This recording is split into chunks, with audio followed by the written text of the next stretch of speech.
From the SharePrices.com.au studios, I'm CJ Dore. In this market insight, we're going to have a look at the big four banks and see how they've travelled for 2017. Now, they can have a huge influence on the market. Now, these can often be the largest four stocks at any given point on the ASX 200 and sometimes can make up to 25% of the entire ASX 200, just those four stocks. So a lot of influence on the market overall as far as movement goes. So let's technically try and break down some of this price movement, starting with CBA, the biggest of the big four banks and the largest stock on the ASX 200. So here we go.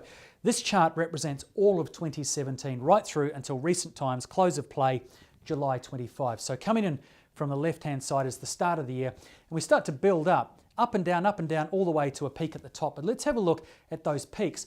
Every time it rebuilt, it made a higher high every time. Now, all the time it's traveling up, it's moving within what looks like a very wide ascending channel. Bounces off the top, bounces off the bottom. But look at this, when it finally falls out of this channel, big red day, down to its lowest low, but clearly it's rebuilt and we haven't gone back to that lowest low. So let's have a look now at our key dates and our key price figures. April 2017, highest it got to 87.66, right down to its lowest low intraday within the day of June 7. Keep that date in mind, it is key and there is a trend with that. Starts to rebuild off that $77 range. Now let's have a look, what does it mean? 11.5% loss was from that highest high in April down to its lowest low June 7. But clearly, good news is it has rebuilt and hasn't gone back down to that point. So keep that date and keep that price in mind going forward. Now, interestingly, also look here. Look at this here where we've ended up the close of play July 25. Follow it all the way back, almost in line to where we started the year. A lot of the losses and gains wiped out. We're almost starting from scratch, but look where we've done it from. Keep that in mind. Let's move on and have a look now at NAB. So similar in the sense we built to a high and fell away, but let's break it down again technically. Everything moving up again within this channel, just bouncing off the top here, but when it fell out, look at this. This is what we call gapping or gapping down. These are red days, red candlesticks. And there's literally a gap in between those days' trade, as opposed to what's down here, where they're almost connected side by side or overlapping. Now, this is a zone that it got down to, but let's have a look and see how it got down there. This here is all the price action just within the month of May alone. That's how dramatic it was and how fast it can happen. Now, the gapping took us down to this zone here, and we'll box this up, and it just hasn't been able to climb out of there like we saw CommBank do. Just one day here, it sort of poked its head above water, but has gone back down. What we do know, May 1st was the key day. Party was over up there, 34.01, right down to this new price territory. This time it was June 28th, so their low was further along, and it was an even $29 before somewhat of a rebuild has tried to happen, but nothing is dramatic. So that means 14.7% down for NAB from its highest high down to its lowest low. But keep that price in mind because it seems to be struggling to get out of that zone. Let's move on, have a look at Westpac. Same again, we've got highs, we've got lows, somewhat of a rebuild. Let's see how it travelled. Now, once, twice, three times it tried to get up to this level. That looks to me like a triple top, or what could be a hint of a bearish indicator. Now here is the resistance. It bounces off. It just can't go through that price zone, which is just above $35, by the way. Then it comes down. Look what we've got once again. Gapping in here. Takes us down to new price territory. What about our key dates and key times of this price movement? Here we go. Once again, look at this.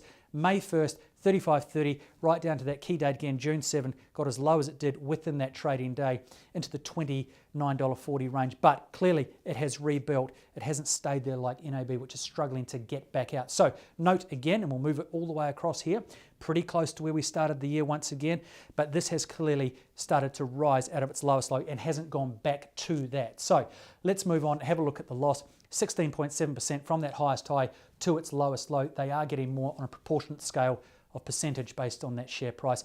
And finally, we've got ANZ. Now, it's quite jagged. They're very certain about where they're going. Let's have a look at the start of the year. Jumped up to a little high, fell away again down by that logo.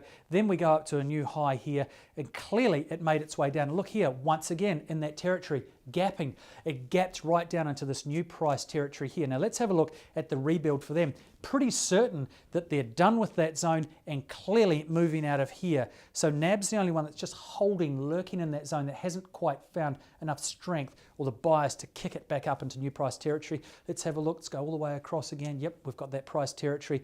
But let's have a look at our key dates. Look at that once again. Is that a coincidence? Maybe not. May 1st, June 7. We were up here in the 32.95, came off there intraday, June 7 this time, into the 27 range. What does it mean for them? 17.4% loss, all proportionate. It's a comparison there of all the different stocks. ANZ, the biggest loss out of all of them from its highest high to its lowest low, just within that little zone we're talking about there. However, they have rebuilt. ANZ's done very well. It certainly hasn't gone back down to its lowest low price. Neither have any of the big four banks. So there we go. They often move very similar to one another, and again, a huge influence on the market overall. But we do know that they're all on the rebuild, and that may give some positive rebuild to the market overall as well. So there we go. The big four banks for 2017. If you own any of those banks, keep an eye on them with SharePrices.com.au, and in particular, that low price in that early to mid-late June range to see if they build from there, or if they get back to there, be careful. As for now, I'm CJ Dore with another market insight. Happy trading from the SharePrices.com.au studios.